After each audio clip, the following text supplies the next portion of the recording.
이 시간에는 마태복음 강해 113번째 시간으로 씨 뿌리는 비유에 대한 네 가지 씨에 대한 것을 구체적으로 주님이 해석하여 주셨는데, 복된 말씀을 들을 때에 저와 여러분들이 깨닫고 그리고 하나님께서 기뻐하시는 열매 맺는 그런 좋은 땅과 같은 우리의 심령이 될 수 있기를 축복합니다.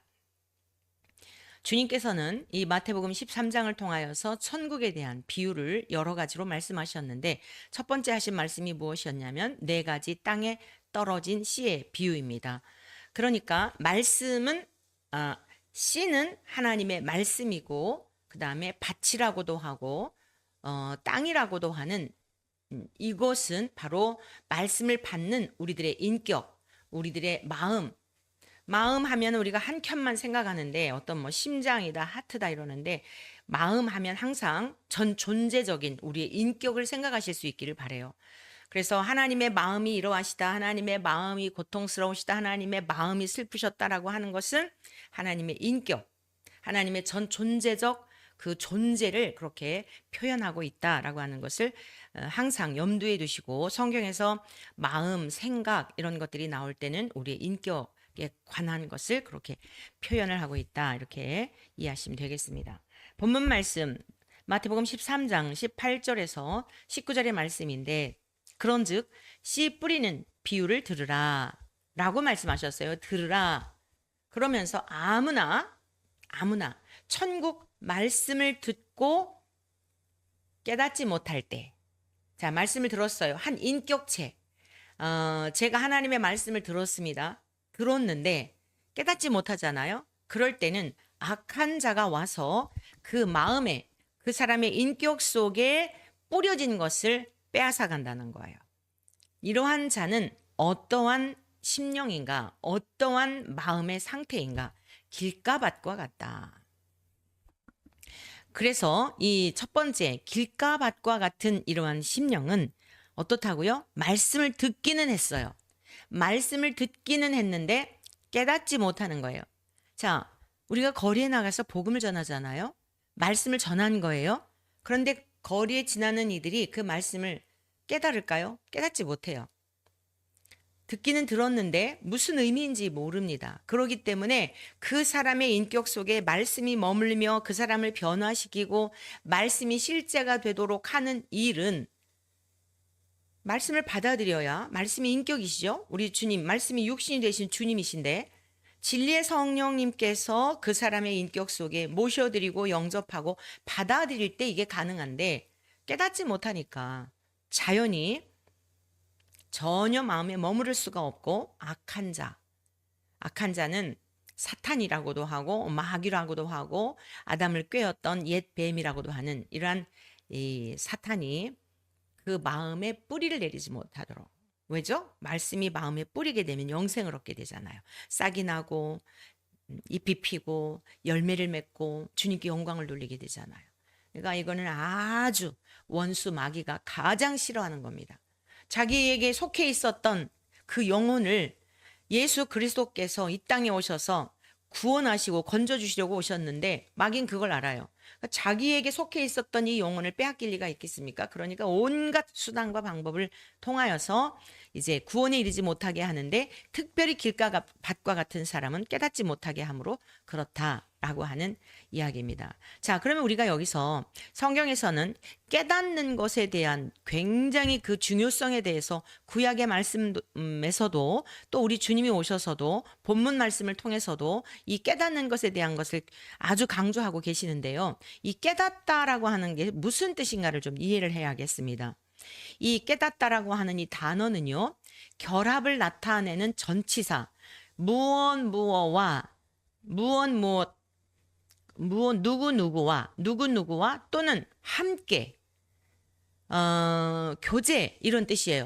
여러분, 교제라고 하는 것은 혼자 하는 게 아니잖아요. 쌍방 간의 상호, 어떤 협의하에 또는 서로 동의하에 교제가 이루어지는 거죠. 뭐 우정도 마찬가지고 애정도 마찬가지고 모든 관계가 그렇습니다.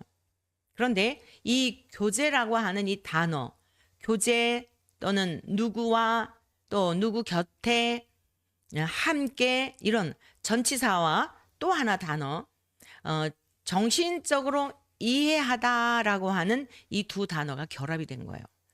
그러니까 깨닫는다는 것은 혼자서 스스로 깨달아질 수 있는 게 아니라 누구와 어떤 대상과 함께 결합이 되어서 교제가 이루어지고 그 상대로부터 들려지는 어떤 것이 그 어떤 것이 이해가 되고 그냥 머리로만 아는 이런 그 깨달음이 아니에요. 머리로만 아는 지적 동의가 아니라 누구와 함께 연합이 되어서 그것이 정신적으로 그의 존재 자체로 이해가 되는. 그래서 아하, 여러분 아멘이 뭐냐면 맞습니다. 진짜 그렇습니다. 네, 그렇게 되기를 바랍니다. 이런 뜻이거든요. 그래서 오늘 주님께서 지금 하신 말씀, 천국 말씀을 듣고 깨닫지 못할 때는 우리 주님이 이 땅에 오셔서 뭘 하셨어요? 천국 복음 전파하셨잖아요. 그런데 어떤 이들은 그 말씀을 듣고 주님을 따르는 이가 있었고요. 그 다음에 주님을 따르면서 기적도 보고 놀라운 그 주님의 영광을 맛보면서도 성령님이 이전 이후에 예수님이 부활 승천 이후에 성령님이 오시기 전까지는 온전히 깨닫지는 못했어요. 성령님이 오심으로 말미암아 다른 인격체가 나와 결합이 되어서 그 성령님을 통하여 아하 그렇구나. 여러분 말씀을 들을 때마다 이러한 은혜가 있기를 축복합니다. 이건 거듭난 자라고도 말할 수 있어요. 깨닫지 못하는 것은 거듭나지 못했기 때문이다라고 말할 수 있고 이제 마지막 네 가지 땅에 떨어진 씨의 옥토에 대한 말씀을 우리가 듣겠는데 사실은 이 길가밭과 같은 사람은 거듭나지 못한 교회 왔다 갔다 발도장만 찍지만 마음이 그의 인격이 하나님과 함께 연합이 되어 있지 않을 때는 이게 깨달아지지 않는 거예요. 그러니까 예배가 지루하고 또 교회를 안 가면 마음이 뭔가 불편하고 이런 건 있죠. 근데 율법적 신앙 또는 혼적 신앙 이러한 신앙인인 경우가 많아요. 그래서 여러분이 깨닫도록 항상 예배 시간에 말씀을 들을 때 또 아침 방송 말씀을 들을 때에도 여러분들이 해야 할 일이 뭐냐면 말씀을 깨닫게 해주십시오. 그 말씀이 진의, 말씀의 진의가 무엇인지 성령님께서 깨닫도록 도와주세요. 사모하는 마음으로 함께 말씀을 들을 때마다 예배를 드릴 때마다 모든 기도의 시간 주님의 이름으로 모이는 그러한 시간들을 여러분 이런 사모하는 마음을 갖게 되기를 바랍니다. 두 번째는요. 돌밭과 같은 마음이 있어요. 13장 20절에서 21절입니다. 돌밭에 뿌려졌다는 것은 말씀을 듣고 즉시 기쁨으로 받되 그 속에 뿌리가 없어 잠시 견디다가 말씀으로 말미암아 환난이나 박해가 일어날 때에 곧 넘어지는 자요. 돌밭과 같은 마음이 있어요. 길가밭과는 조금 달라요. 뭐가 다르냐면 말씀을 듣고요. 즉시 기쁨으로 받아요. 즉시 기쁨으로 받는데 문제는 뭐예요? 그 속에 뿌리가 없다는 거예요. 뿌리가 없어서 잠시 견디다가 말씀으로 말미암아 다른 것 때문에 넘어진 게 아니에요. 말씀으로 말미암아 그 말씀이 소화가 안 되는 거예요. 지금 내 생활, 내 형편이 너무 어려운데 예배를 드리고 또 예배 시간에 설교를 통해서 11조에 관한 말씀을 듣게 되었어요. 여러분 어떨까요? 마음에 부담이 올까요? 안 올까요? 지금 교회 나온 지 얼마 안 됐는데 교회를 가니까 너무 막 좋은 거예요. 나름대로. 하여간 나름대로 좋은데 딱 재물에 관한 이러한 설교를 듣다 보니 교회 다니면 돈이 있어야 되겠구나. 그리고서는 이제 여러 이유를 들어서 나 교회 못 다녀. 나는 교회 맞지 않아. 대부분 교회 다니다가 중도에 그만둔 분들 보면 거의 대부분이요. 90% 이상이 사실은 물질과 연관이 돼 있어요. 그리고 직접적인 물질과 연관이 안 돼 있더라도요. 교회에서 상처를 입은 경우도 보게 되면요. 돈 거래를 하다가 뭐 교회 장로님이 사업을 하는데 뭐 여기 투자하면 뭐 얼마 어떻게 해준다고 했더니 나중에 보니까 사기를 당했다. 이게 뭐죠? 탐심 때문이에요. 교회에 와서 하나님께 예배를 드리고 하나님을 경외하기 위한 의도로 온 게 아니라 큰 교회 뭐 몇 해 전에 아주 대단했었잖아요. 강남의 대형 교회에 뭐 무슨 뭐 권산지 집산지 해가지고 그냥 수백억을 교인들 돈을 다 갈취해가지고 작심하고 교회에 와서 사기치려고 하면은 교회의 성도님들은 대부분 다 자기 마음과 같이 좋은 생각으로 사람을 바라보잖아요. 저 사람이 사기꾼일 거야 이렇게 보는 사람이 누가 있어요. 그래서 우리는 철저하게 신앙의 목적이 하나님께 두어야 하고 하나님의 말씀 앞에 순종하는 이 훈련을 해야지 내 생각과 내 관점에 맞추어서 하나님을 이해하려고 하면 절대 신앙에 뿌리를 내릴 수가 없는 것입니다. 말씀을 들을 때 기쁨으로 들었다는 거. 어머, 너무 좋다. 교회 나오니까 내가 그냥 교회 다니지 않고 했을 때보다 훨씬 낫네. 기쁨으로 받은 거예요. 근데 어떻다고요? 그 말씀, 내 원수를 사랑하라 이랬어요. 근데 내가 지금 원수가 있는 거예요. 누군가가 너무 미워서 막 그 사람만 생각하면 잠이 안 와요. 막 화가 나고 얼굴에 열이 나고. 근데 내 원수를 사랑하라. 내 원수를 축복하고 저주하지 말라. 원수 갚는 일이 하나님께 있다. 이런 말씀이 있단 말이에요. 그 말씀을 듣고 보니까 너무 불편한 거예요. 그거 난 다 용서해도 그 사람만큼은 용서 못해. 근데 성경에 뭐라고 쓰여 있어요? 용서하라고 쓰여 있단 말이에요. 축복하라고 쓰여 있단 말이에요. 부딪히는 거예요. 나하고 안 맞는다. 무슨 기독교가 그런 종교가 있어. 뭐 이전에 밀양이라는 영화에서 그런 사건이 있었잖아요. 그 어떤 피해자의 엄마가 가해자를 용서하기로 하였는데 그래서 면회를 갔나? 뭐 제가 그 영화를 보지는 않고 이제 그 뭐 해석하고 하는 그 짤막한 쇼츠 영상들 있잖아요. 그런 정도 봐서밖에는 잘 모르겠는데 핵심적인 내용은 그런 내용인 것으로 알고 있어요. 내가 용서하지 않았는데 그 교도소에 수감되어 있는 가해자는 이미 주님께서 자기를 용서해 줬다라고 자기가 먼저 그러는 거예요. 그 뻔뻔함에 등을 돌리죠. 신앙생활을 하려고 했다가 등을 돌리는 그러한 경우들. 이게 뭐예요? 말씀으로 말미암아. 그러나 주님의 말씀은 뭐죠? 누구든지 자기의 죄를 회개하고 돌아오는 자에게는 동이 서에서 먼 것 같이 용서해 주시겠다 그랬잖아요. 이게 이해가 안 되는 거예요. 난 그런 하나님이라면 믿을 수가 없다. 이게 돌밭과 같은 마음입니다. 뿐만 아니라 환난이나 박해가 일어날 때 말씀으로 말미암아 환난이나 박해가 일어날 때 넘어지는 자라 그랬어요. 그러니까 나는 지금 교회를 평안을 위해서 다니는데 그냥 나 혼자 그냥 너무 마음이 힘들고 어렵고 외롭기도 하고 이래서 다니는데 예수님의 이름을 믿음으로 말미암아 박해를 받는 상황이 와요. 예수님 우리가 지금 살아가는 이 시대는 더더욱 그렇습니다. 아주 더더욱 그래요. 지금 중동전을 보세요. 이스라엘하고 이제 이란하고 전쟁이 붙을까 하는 위기감이 고조되고 있다 그래요. 그 뭐 이란의 그 어떤 수장을 하여간 이스라엘에서 이렇게 저격을 해가지고 뭐 죽었다 그러죠. 지금 벼르고 있어요. 그래서 3차전으로 확장이 되는 게 아닌가 이전부터 계속 그러고 있었는데 자 종국에 가서는요 영적 전쟁입니다. 종국에 가서는 신앙생활을 내가 신앙생활 할 것인가에 대한 결단과 목숨을 내놓고 죽으면 죽으리라 하고 내가 믿음을 지켜야 하는 초대교회 성도들이 다 그러한 삶을 살다 갔어요. 그래서 주님이 마태복음 5장 10절에서 12절의 말씀 의를 위하여 박해를 받은 자는 복이 있나니 천국이 그들의 것임이라 다 예고해 놓으셨습니다. 예고해 놓으셨어요. 미리미리 다 예고해 놓으셨어요. 당연하다는 거예요. 하나님의 나라와 의를 위해서 예수 그리스도의 이름을 위해서 살고자 하면 박해를 받는 것 지극히 당연한 거예요. 그런데 주님 뭐라고 말씀하셨습니까? 나로 말미암아 우리의 잘못으로 말미암은 게 아니에요. 예수님으로 말미암아 너희를 욕하고 박해하고 거짓으로 너희를 거슬러 모든 악한 말을 할 때에는 너희에게 복이 있나니. 여러분 이 말씀은 꼭 외워두어야 해요.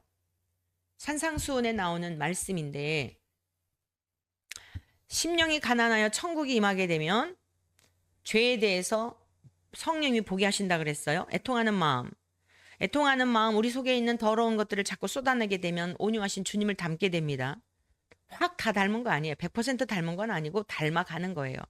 온유한 마음을 갖게 되면 땅의 흙에서 지음받은 인생들, 사람들의 마음도 저 사람이 옛날에 저러지 않았는데 참 믿을만하다, 신뢰할 만하다. 관계도 많이 달라지게 되죠. 눈에 보이는 막 부동산 주시겠다는 의미가 아니에요. 첫 번째는 영원한 하나님 나라를 준비해 놓으셨고 그 나라를 주시죠. 이 땅에서도 그런 관계 속에. 자, 이렇게 시작되는 하나님의 나라가 어때요? 마지막에 가서는 의를 위하여 박해를 받는다는 거예요. 가치관이 완전히 달라져요. 산상수훈의 말씀은요, 천국이 임한 사람은 내가 진짜 천국이 임했나 안 임했나를 점검해 볼 수 있는 해답표입니다. 주님, 온유하고 겸손하신 주님을 닮아가요. 바보처럼 사는 게 아닙니다. 불의와 불법에 대하여서는 표효하는 사자처럼 외치는 거예요. 서기관과 바리새인들의 독사의 자식들아. 주님이 온유하신 분인데 그러셨다니까요.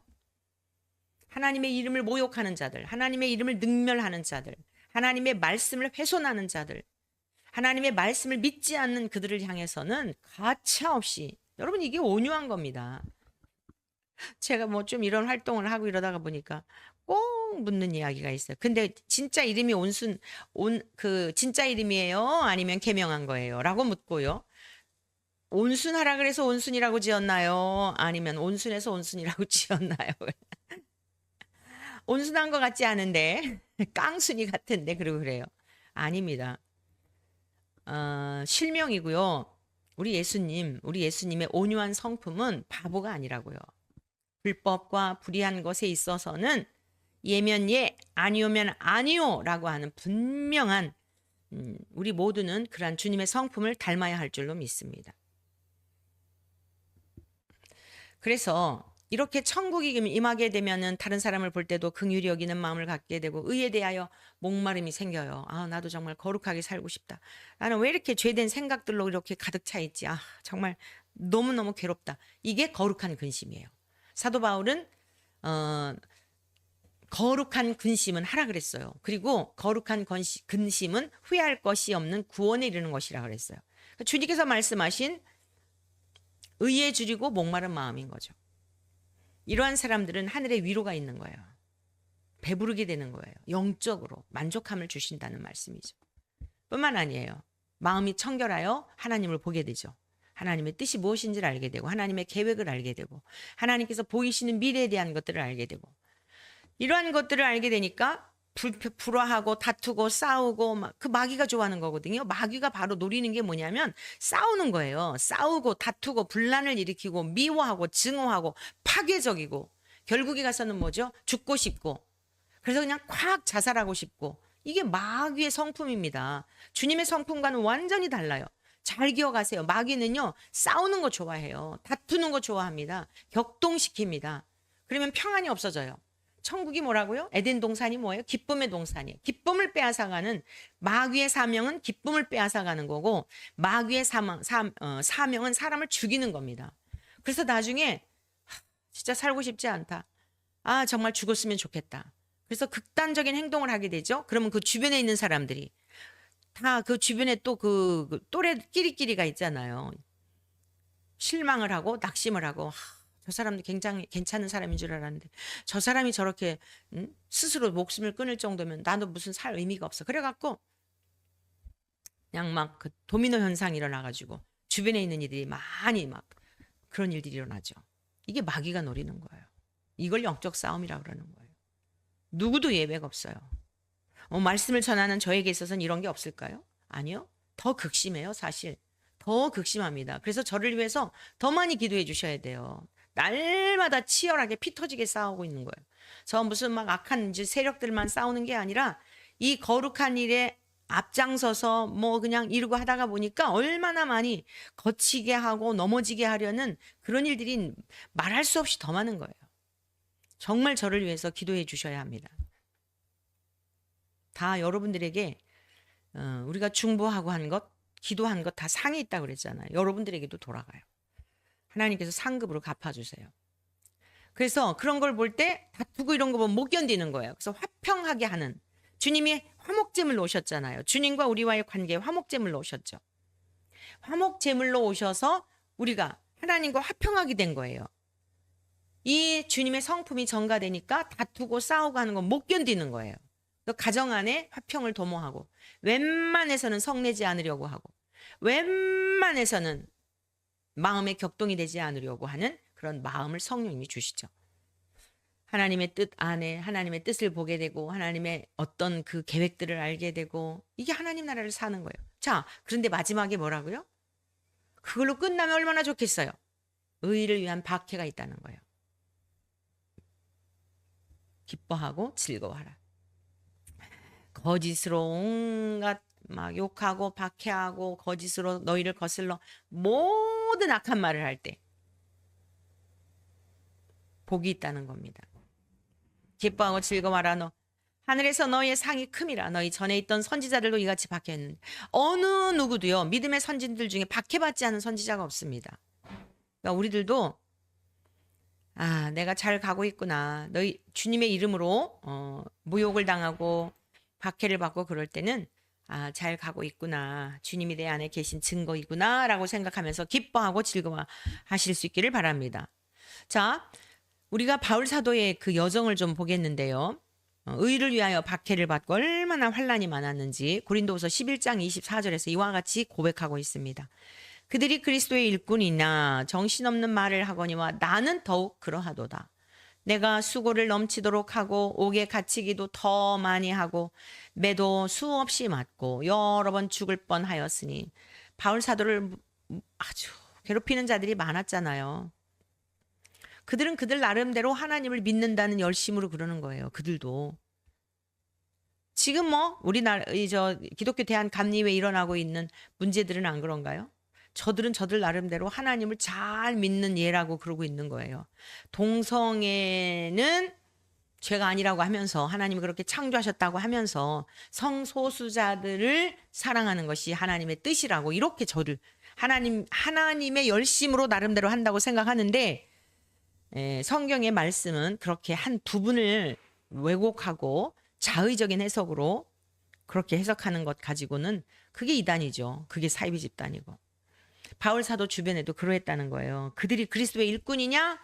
정신없는 말을 하거니와 나는 더욱 그러하도다. 그리스도의 일꾼을 자칭하면서 아주 바울 사도를 괴롭히는 그런 인간들이 많이 있었는데 그러면서 본인이 걸어왔던 일들에 대한 것을 이렇게 고백한 겁니다.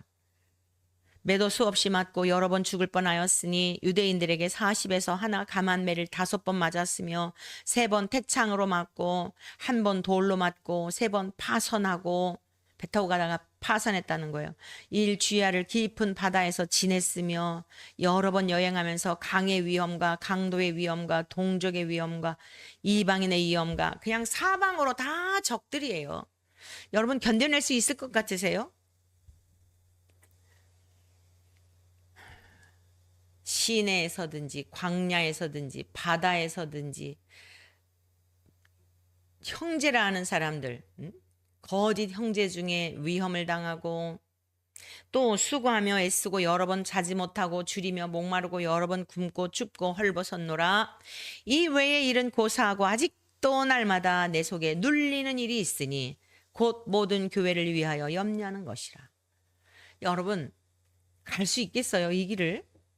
이렇게 이 몸뚱아리 하나를 이 땅에서 보존하며 사는 데에도 이 목숨을 위해 하기 위해 죽이려고 예수 그리스도를 믿는다는 이유 때문에 먹는 문제, 관계에서의 문제, 또 다른 사람들이 그냥 가격을 해가지고 죽음의 직전까지 그뿐만이 아니라 산으로 가든지 바다를 가든지 어디를 가든지 사방천지에 바울 사도의 목숨을 노리는 배후에 누가 있다고요? 악한 자가, 원수 마귀가 분별하지 못하는 사람들 속에 생각 속에 들어가서 그들을 점령하고 있어 그들을 도구로 하여 이렇게 박해하였던 것입니다. 근데 28절에서 뭐라 그랬어요? 이렇게 힘들고 어려운 일이 있는데 그것은 고사하고 그것보다도 내 마음을 괴롭게 하는 게 있다는 거예요. 모든 교회를 위하여 염려하는 것이라. 모든 교회를. 바울 사도가 복음을 전하고 교회를 세우고 그랬었잖아요. 교회들을 위해서, 성도들을 위해서 염려하는 거라는 거예요. 기껏 복음을 전해가지고 그들을 잘 양육하며 세워놨더니 다시 율법으로 돌아가자. 우리 이거 막 예수님만 믿어갖고 구원 받겠느냐? 우리가 또 할례도 받아야 되지 않겠냐? 뭐 유대인이었다가 기독교인으로 유대교인이었다가 기독교인으로 개종한 사람들이 이거 뭔가가 부족한 것 같다. 다시 율법으로 돌아가요. 그게 이제 갈라디아 교회죠. 영지주의자들이 들어와 가지고 더 예수님의 십자가의 그 부활의 사건을 부인하죠. 이 교회에 그냥 사도가 말씀을 전할 때는 아멘 할렐루야 믿습니다 막 이러면서 그냥 믿음이 하늘을 뚫을 것 같은데 이제 다른 지역으로 가면은 이 또 성도들이 또 휘청휘청 하는 거예요. 거짓 교사들이 와가지고 가르치는 말에 또 현혹이 돼가지고. 그러니까 어찌 바울 사도의 마음이 평안함이 있었겠습니까? 바울 사도의 사슬은 무엇이었다고요? 제가 지난 주일에 다 우리 모두에게는 사슬이 우리를 매이게 하는 사슬이 있다. 어떤 이는 물질이고 어떤 이는 권력이고 어떤 이는 명예고 다 있어요. 어떤 이는 자식이고 여러분들은 어디에 매여 있습니까? 어떤 이는 직장이고 그 직장에서 잘릴까 봐 벌벌벌벌 떠는 거 직장이 사슬이에요. 자식이 그냥 막 벌벌벌벌 어떻게 될까 봐 벌벌벌. 제가 그랬죠. 목회자의 사슬은 뭐라고 생각하느냐? 성도들이다 라고 말씀드렸잖아요. 이 성도들의 신앙이 어떠할지. 성도들이 또 잘 자라는가 싶은데 어느 순간 보면 또 여전히 초신자 저리 가라 그래가지고 또 바울 사도에게 교회를 위하여 염려하는 것. 얼마나 영혼을 사랑했는지를 알 수 있어요. 자기 자신을 위해서가 아니라 이런 박해를 받고 모욕을 당하고 조롱을 당하고 어려움을 당하는데도 그것 때문에 무엇을 구하는 게 아니라 그저 그 복음을 들었던 영혼들이 바로 서서 하나님 나라를 위하여 끝까지 선한 싸움 싸다가 승리할 수 있기를 바라는 그런 안타까운 마음이 있었다는 것입니다. 여러분 오늘 바울 사도의 모습을 통하여 의를 위하여 박해를 받은 이러한 그 믿음의 선진이 어떤 길을 갔는가를 볼 수 있는데 자 돌짝밭에 뿌려진 씨와 같은 사람은 어떻다고요? 이거를 감당할 수 없어요. 이거를 거부하는 거예요. 싫어하는 거예요. 그걸 가고 싶지 않은 거예요. 그래서 요즘 교회 임지도 많이 나오고 이제 점점 교회 갈수록 더 그러죠. 교회들이 부사역자들 또 신학생들 전도사들 구하기가 쉽지 않아요. 감리교 게시판에 보면 구인 구직난 있거든요. 계속 끌어올려요. 구하기가 쉽지 않아요. 이런 길을 가고 싶지 않은 거예요. 말씀을 받을 때 기쁨으로 받지만 그 돌박과 같은 거예요. 아멘 할렐루야 찬양할 때 그냥 뭐 눈물을 흘리고 펄펄 뛰는 것 같지만 어떤 어려움이 있을 때는 가차없이 등지고 갈 사람. 이러한 사람들 돌짝밭과 같은 사람들. 자, 세 번째 가시떨기와 같은 그러한 심령의 상태가 있습니다. 13장 22절 본문 말씀 마태복음 13장 22절 가시떨기에 뿌려졌다는 것은 말씀을 들으나 세상의 염려와 재물의 유혹에 말씀이 막혀 결실하지 못하는 자요. 말씀을 들었어요. 동의도 해요. 그렇게 살고 싶은 마음도 있어요. 그런데 이게 참 곤란하죠. 어떻게 믿음 생활만 할 수 있어? 어떻게 믿음 생활을 우선으로 할 수 있어? 여러분 잘 기억하셔야 돼요. 엿새 동안 사는 것은 주의를 위해서 엿새 동안 사는 거예요. 엿새 동안 여러분이 일터에 나가서 일하고 가정에서 일하고 가사 일을 돌보고 하는 모든 엿새 동안의 일이 우리가 다 거기에 치우쳐 있잖아요. 진정한 그리스도인은 엿새 동안 사는 것이 주일날 하나님 아버지 앞에 가서 온전한 마음으로 예배를 드리고 내가 일주일 동안 살았던 삶의 열매를 드리는 거예요. 여러분 대속죄일에 하나님 앞에 재물을 가지고 갈 때 어떻게 하라 그랬다고요? 1년 동안 집에서 키운 흠없는 것 가지고 가서 하나님께 제사 드린다 그랬잖아요. 지금 1년에 한 번씩 가는 게 아니라 우리는 주님께서 짐승의 피로 죄를 속한 게 아니고 성자 예수님의 피로 우리가 구속을 받았기 때문에 그런 재물을 가지고 갈 필요는 없어요.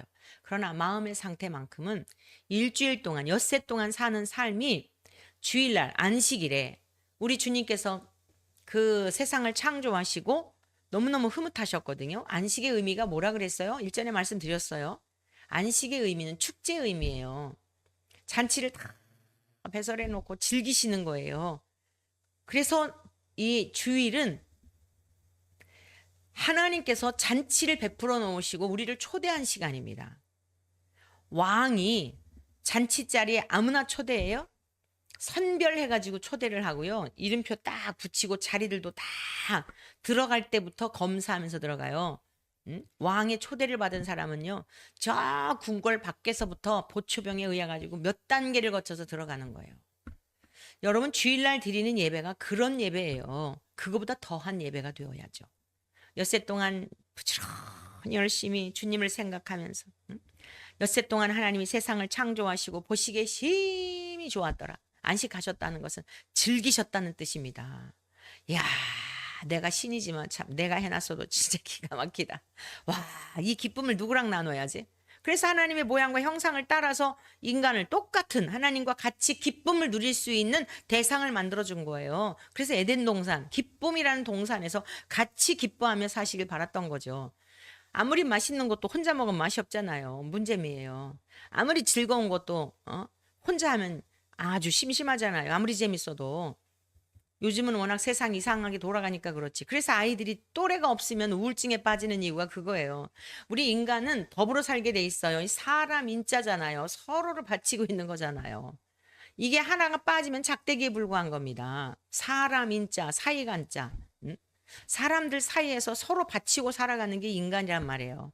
그러니까 이 애들한테 왕따를 당하면 괴로워하는 이유가 뭐냐면 함께 즐길 친구가 없는 거예요. 함께 말을 나눌 친구가 없고 함께 내가 슬플 때 슬픈 얘기하면 같이 눈물이 나잖아요. 거기서 위로가 되잖아요.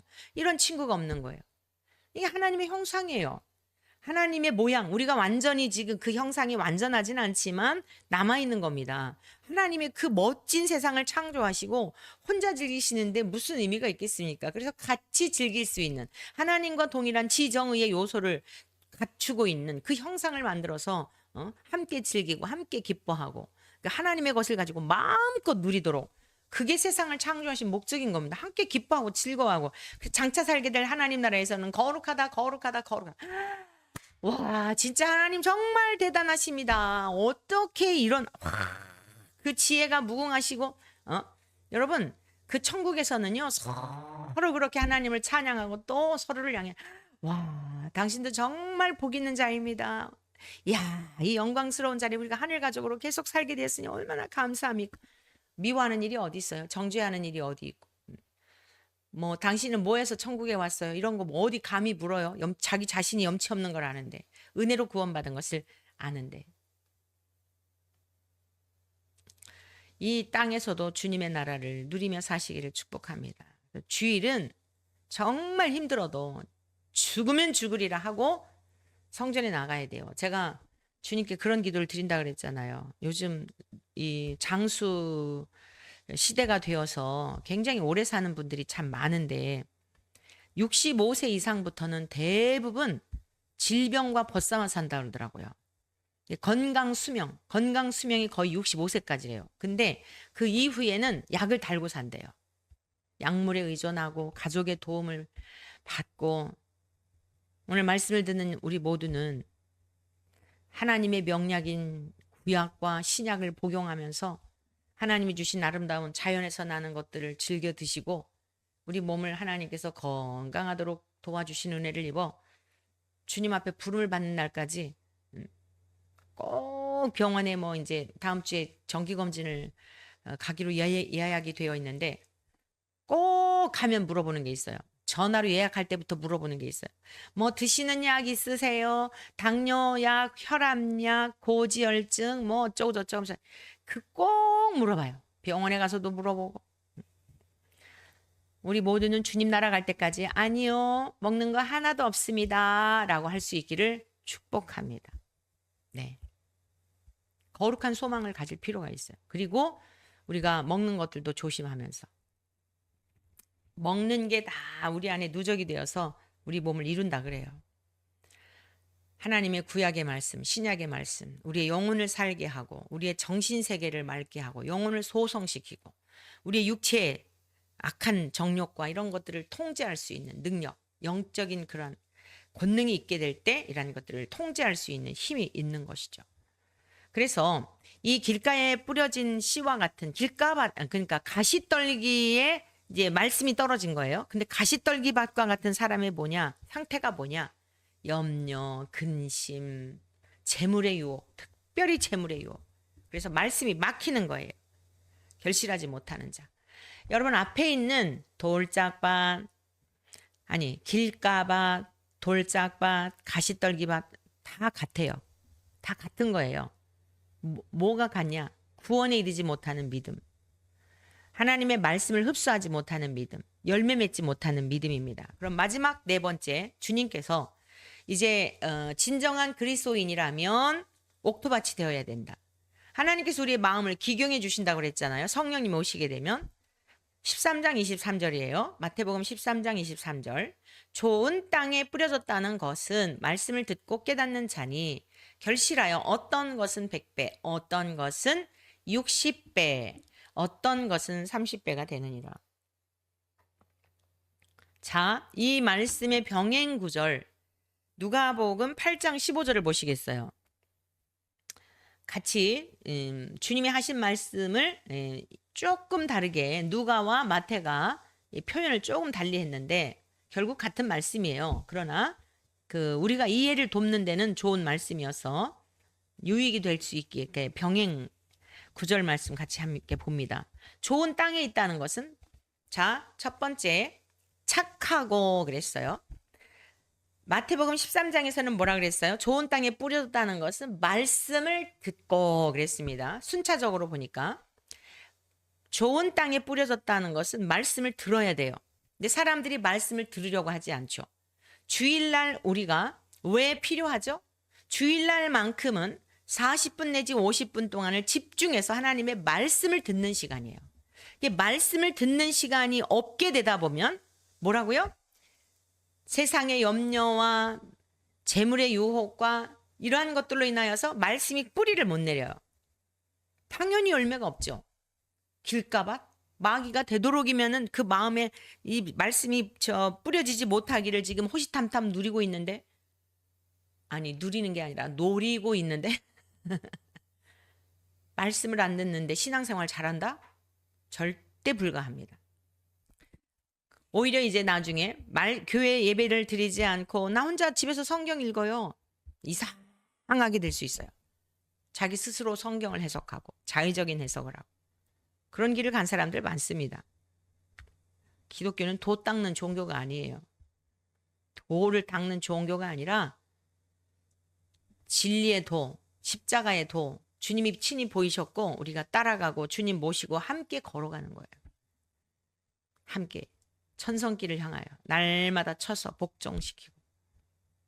그래서 말씀을 듣는 이것이 첫 번째인데 그 다음에 들었으면 두 번째 뭐예요? 깨닫는 자. 그 다음에 세 번째는 결실해요. 30배, 60배, 100배.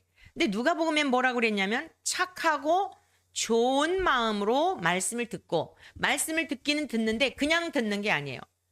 좀 더 구체적이죠. 누가는 좀 더 구체적으로 누가는 의사였어요.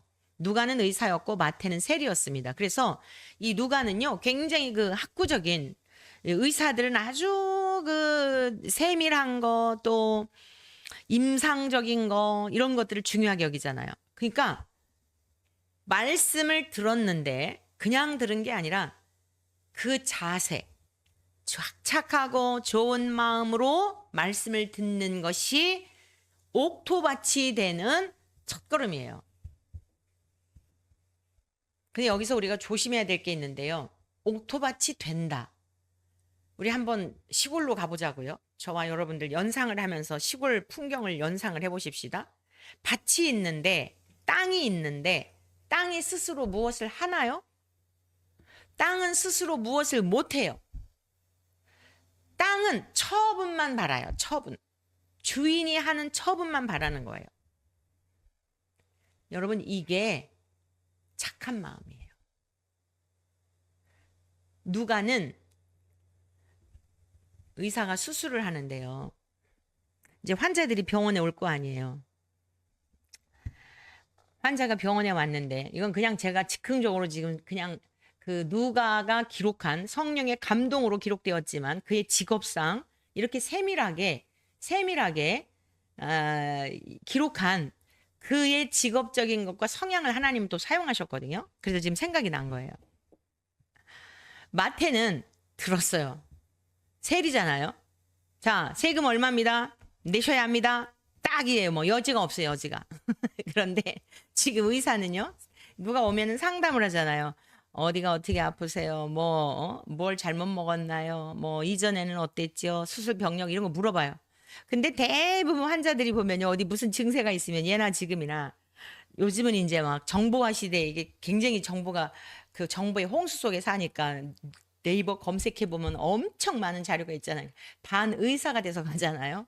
뭐 옛날에는 안 그랬겠어요. 사람의 그 성향들은 비슷한데 그러니까 어디가 아프면은 이제 누구한테 막 이제 자문을 듣고 요즘과 같이 의술이 발달되지 않았을 때라다 더 그랬겠죠. 그래서 이거 보니까 아 이건 내가 맹장인 것 같아. 이렇게 자기가 반진단을 갖고 가는 거예요. 근데 환자는 누구의 말을 들어야 되죠? 의사의 말을 들어야 되죠. 이게 꾹꾹 눌러보더니 아, 이 사람은 자꾸 맹장인 것 같다는 거예요. 자기 옆집에 사는 사람이 맹장을 알았는데 그런 것 같다. 근데 의사가 진단을 해보니까 이게 아닌 것 같아요. 요로결석인 것 같아요. 근데 이 환자가 자꾸 우기는 거예요. 예? 말이 돼요? 안 돼요? 안 되죠. 좋은 땅이라는 게 뭐냐면 가만히 있어서 의사가 진단을 해주고 하는 대로 처방해주는 대로 받아야 되는데 우겨 먹으려고 그래. 우겨 먹으려고. 길가밭이든 돌짝밭이든 가시떨기든 다 같은 부류예요. 같은 부류. 아주 우리 주님께서 세분화해가지고 이렇게 말씀을 하셨지만 구원받지 못하는 믿음이에요. 근데 이 옥토밭에 있다, 좋은 땅에 있다라고 하는 것은 의사 선생님이 하는 이야기대로 물론 이상한 의사 말고 정상적이고 좋은 의사. 우리 구주 예수 그리스도 만병의 의사가 되시죠. 진리 자체이시죠. 주님이 하신 말씀 그대로 회개하라 그러면 네 알겠습니다. 이게 옥토밭이 해야 될 일이라 이거예요. 제가 뭘 회개해야 되죠? 제가 착하게 살았는데요. 강단을 목회자를 통해서 말씀이 선포되는데 내가 뭘 잘못했다고 그래요? 아 목사님 왜 나한테만 그러죠? 들이받는 거예요. 이게 염소예요. 염소. 근데 좋은 땅에 있다는 것 뭐라고요? 회개해야 구원을 받습니다. 알겠습니다.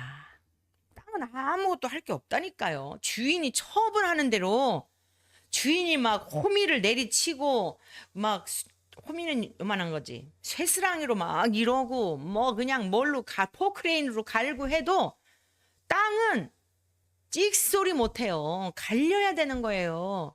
하나님의 말씀이 그러하다 그러면 아멘 해야 되는 거예요. 이 독사의 자식들과 같은 인간들이 동성애는 하나님이 가증히 여기시는 것이다 라고 하였으면 저 사람들이 불편하게 들어도 제가 이제 고발인이 되었기 때문에 법정에서 이거 다 얘기할 거예요. 재판 저 목사님들 다 있는 데서 복음을 전할 거예요. 복음. 지금부터 이제 올해 요번 주에 아마 이게 접수가 될 텐데 기도 많이 해주세요. 진짜 그곳에서 우리 기독교 대한감리회 본부 16층 그 회의실에서 역사와 전통을 자랑하는 곳에서 거기 심판위원장들 재판위원장들 다 뭐 하여간 그 힘 있는 그 목사님들 앞에서 뭐 때문에 이거 하겠어요? 동성애는 죄다라고 주님이 말씀하셨으면 주의 종들이 알겠습니다 라고 하면서 성도들에게 찾아온 이들에게 그대로 가르쳐야죠. 그 일을 하기 싫으면 이 길을 가면 안 되는 거예요. 왜요? 자기만 지옥 가면 되지 딴 사람의 영혼까지 지옥 가게 하니까요. 착하고 좋은 마음은 성도들에게만 해당되는 게 아닙니다. 우리 모두 목사 이전에 구원받아야 될 대상이에요. 감독, 회장 아무 상관없어요. 구원과. 오늘 잘 들으세요. 오늘 결론적인 이 천국에 대한 비유를 우리들의 심령의 상태에 대한 걸 말씀하시면서 또 다른 비유를 말씀하시지만 다 동일한 말씀이에요. 못 알아먹으니까 자꾸 얘기를 하시고 또 얘기하시고 잔소리처럼 들려지는 그런 말씀을 못 알아먹어서 그런 거예요. 땅은 할 게 아무것도 없다고요. 그냥 포크레인으로 갈아엎어도 아파도 엉엉 우는 거예요. 내 속에 있는 죄가 생각날 때, 내 자존심이 깨질 때, 내 자아가 부스러질 때 눈물 나죠. 약 올라서도 눈물 나는데 그 눈물이 회개의 눈물이 되어야 돼요. 고쳐주세요, 주님. 정말 정말 저는 불가능해요. 제 힘으로는 안 돼요. 하나님 도와주세요. 제 굳은 땅을 기경해 주세요. 갈아엎어 주세요. 부드러운 땅이 되게 해주세요. 이게 좋은 땅이다. 착하고 좋은 마음이라고 하는 것을 이렇게 이 착하다라고 하는 것을 은혜를 아는 마음이란 말이에요. 은혜를 아는 마음. 은혜라는 뜻이에요. 아가토스. 그냥 우리가 무슨 뭐 남들이 때렸는데도 바보처럼 가만히 있는 게 착한 게 아니고요. 왜 때리는데요? 이유는 알고 맞아야죠. 그때는 그렇게 얘기를 해야죠. 그냥 제가 당신이 나를 때리는 거 내가 맞아줌으로 당신이 죽을 병에서 나을 것 같아요? 그러면 때리세요. 때렸는데 이유 없이 때렸는데도 가만히 있는 바보를 성경에서 가르치는 게 아니라니까요. 달라요. 세상적인 윤리나 도덕적인 개념과 관점에 착하다, 좋다 이 개념하고 다르다고요. 은혜를 아는 존재라는 거예요. 땅이 하늘을 바라보면서 처분을 바라며 갈아엎어 주세요. 저는 뭐 어떤 일을 하셔도 주인이 어떤 일을 하셔도 할 말이 없습니다. 이게 착하고 좋은 마음이다. 그런 마음으로 말씀을 들었다. 그런데 이것을 깨닫는 거 그게 옥토밭이다. 내 주제 파악을 하는 거 내가 정말 소망이 없는 인생인 것을 깨닫는 거 내가 좀 된 줄 알았는데 또 불쑥불쑥 그냥 혈기가 솟아오르고 그냥 마음에 누가 격동시키면 속에 있었던 구정물이 확 올라와가지고 목사인지 사모인지 뭐 장로인지 전도사인지 뭐 다 몽감 땡감 하면서 다 뒤엎어버리는 여러분 이런 성향이 다 있어요. 모두에게. 근데 중요한 건 뭐예요? 베드로가 어땠어요? 막 혈기가 나고 살인미수자. 베드로는 살인미수 죄를 저지른 자입니다. 말고의 귀를 잘라버렸잖아요. 예수님이 막 그 잡혀가실 때 자기 부은을 못 이겨 저 예수님을 잡으러 왔을 때 잡혀가실 땐 도망갔고 잡으러 왔을 때 다 이런 성향이 있어요. 근데 어떻게 해요? 옥토밭은 내가 정말 형편없는 인생이구나. 그렇게 주님을 따르겠다고 죽는 자리에까지 같이 가겠다고 했는데 닭이 3번 울 때 너 나 2번 부인할 거야 라고 주님이 말씀하셨고 나는 절대 그럴 일 없다 그랬는데 그랬구나. 그 주님의 말씀이 생각나서 이렇게 내가 연약한 인생이구나. 나는 정말 주님을 상종할 만한 가치가 없는 인생이구나. 통곡하며 울었다 그랬잖아요. 그게 옥토밭이에요. 깨닫는 거예요. 주님의 말씀이 생각나서 내 존재 자체의 연약함을 깨닫는 거예요. 다툼과 분노와 시간이 벌써 이렇게 되었네. 이런 것들이요. 자기 의로 인해서 그런 거예요. 그 다음에 인내로 끝까지 참고 이것이 바로 인내로 결실하는 자니라. 또 착하고 좋은 마음으로 말씀을 듣고 지키다라고 하는 게 뭐냐면 제지하다, 억제하다, 붙잡다, 소유하다, 머물게 하다 이런 뜻이에요. 그래서 계속적으로 그 말씀을 붙들고 인내하면서 지금 당장 내 모습 내가 봐도 시원치 않아요. 그러나 또 다시 일어나서 주님의 말씀 붙들고 선하신 주님을 의지하여 끝까지 싸우며 나아가게 될 때에 열매 맺는 성도가 되어서 열매를 많이 맺으면 아버지께서 영광을 받으시고 우리는 주님의 제자가 된다 그랬어요. 그러한 삶을 살아낼 줄로 믿습니다.